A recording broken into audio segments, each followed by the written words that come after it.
नमस्कार, मैं शिवम कुशवाहा टारगेट 2.0 में आपका स्वागत करता हूं। मित्रों, शिक्षक भर्ती, टेट, सुपर टेट, लेखपाल, पुलिस आदि सभी प्रकार के एग्जाम से संबंधित हिंदी की महत्वपूर्ण कक्षा प्रारंभ होने वाली है।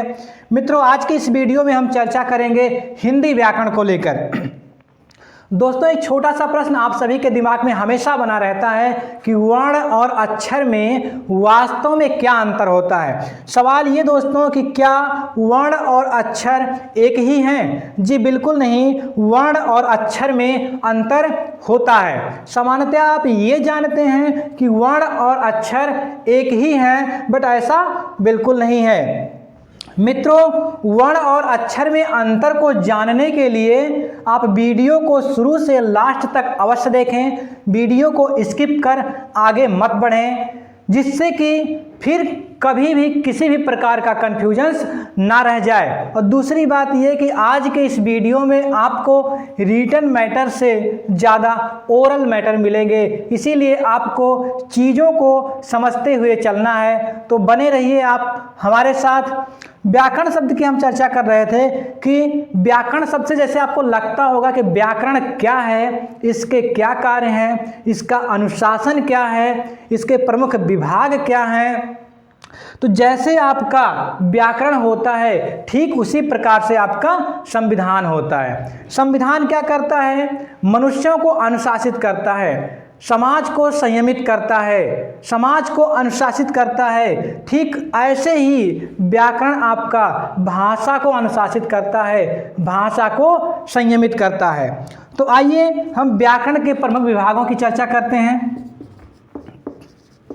व्याकरण के प्रमुख विभाग वर्ण, शब्द और वाक्य। वर्ण विचार, शब्द विचार और वाक्य विचार, इन्हीं पर आपका पूरा व्याकरण आधारित है। अगर आपने इन चीज़ों को नहीं जाना तो आपने व्याकरण में कुछ भी नहीं जाना, और अगर इन चीज़ों को आपने जान लिया तो व्याकरण में आपका एक भी प्रश्न गलत नहीं होगा, मैं ये गारंटी के साथ कह सकता हूँ। थोड़ा सा अगर हम बात करें कि अगर हम भाषा की सबसे छोटी इकाई की खोज में निकलें तो हमें मिलता है कि ध्वनि। ध्वनि भाषा की सबसे छोटी इकाई होती है। जैसे हमने कुछ कहा, जैसे मान लीजिए हमने कहा क, ठीक है, तो ये जो आवाज़ हमारे मुख से बाहर निकली और हमारे कानों तक पहुंची, इसे ही क्या कहते हैं? ध्वनि कहते हैं। थोड़ा सा अगर हम आपको लिपि के बारे में बताएं,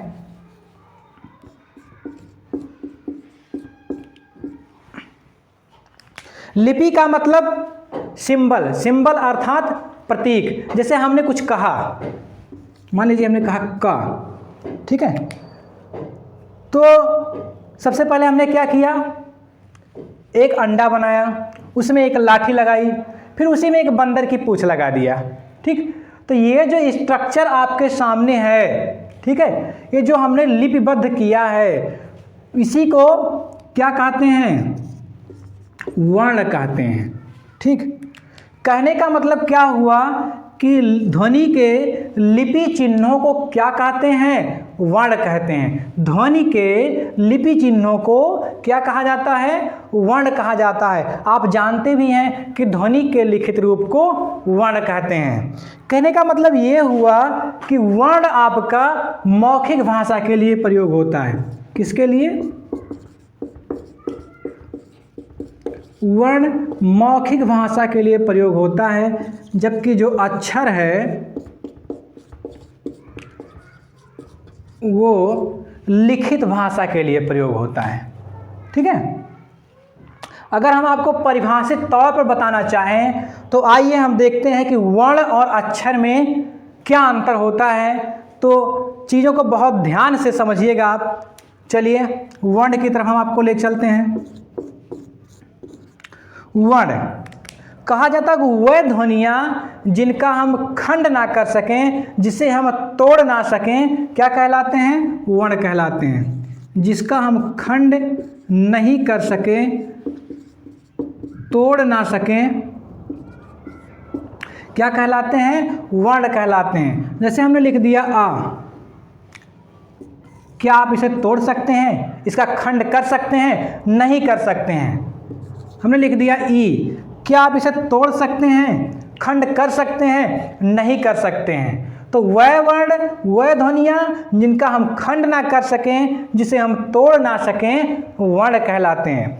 हालांकि कुछ व्याकरणाचार्य आपके जो स्वर हैं वो वर्ण और अक्षर दोनों हैं। क्या बताते हैं कि वो स्वर जो हैं वो वर्ण भी हैं और अक्षर भी हैं। अगर हम यहाँ से परिभाषा के तौर पर बात करना चाहें तो स्वरों को छोड़कर वह ध्वनियाँ या वह वर्ण जिनका उच्चारण स्वरों की सहायता के बिना पूर्ण रूप से नहीं किया जा सकता, वर्ण कहलाते हैं। क्या चीज़ ध्यान देइएगा, स्वरों को छोड़कर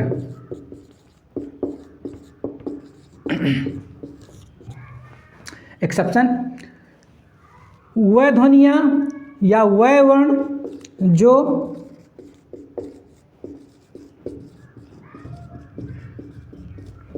स्वरों की सहायता के बिना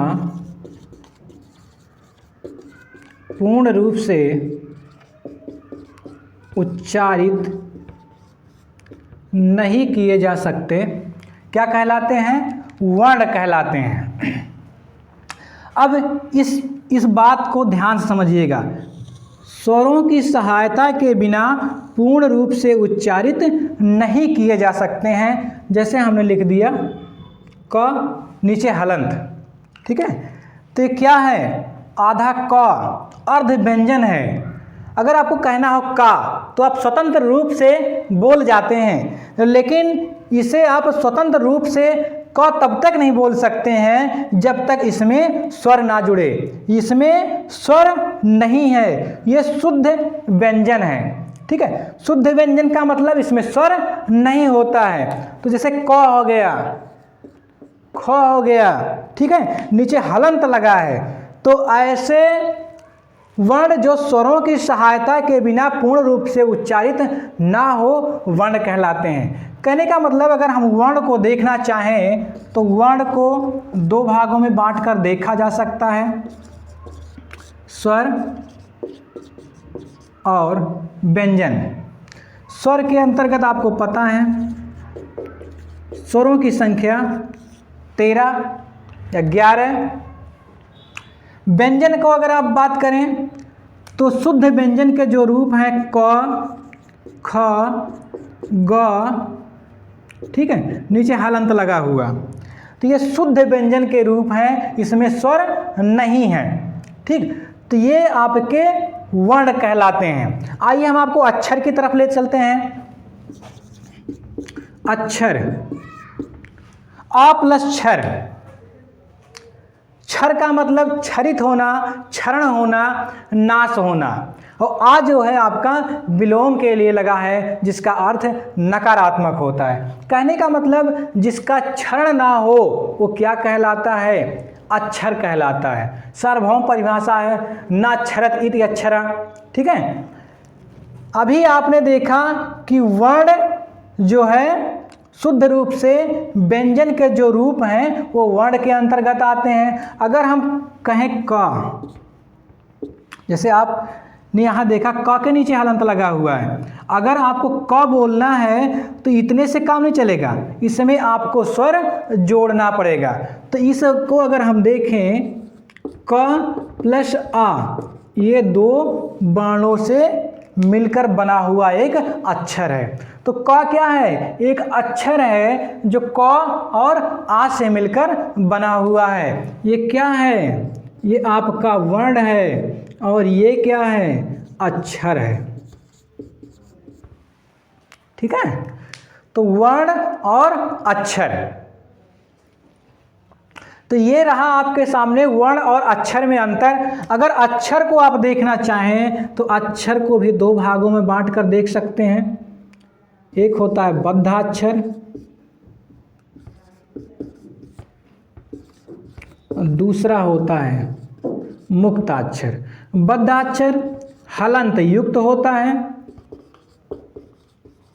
जो मुक्ताक्षर होते हैं उनमें हलंत नहीं लगा होता है।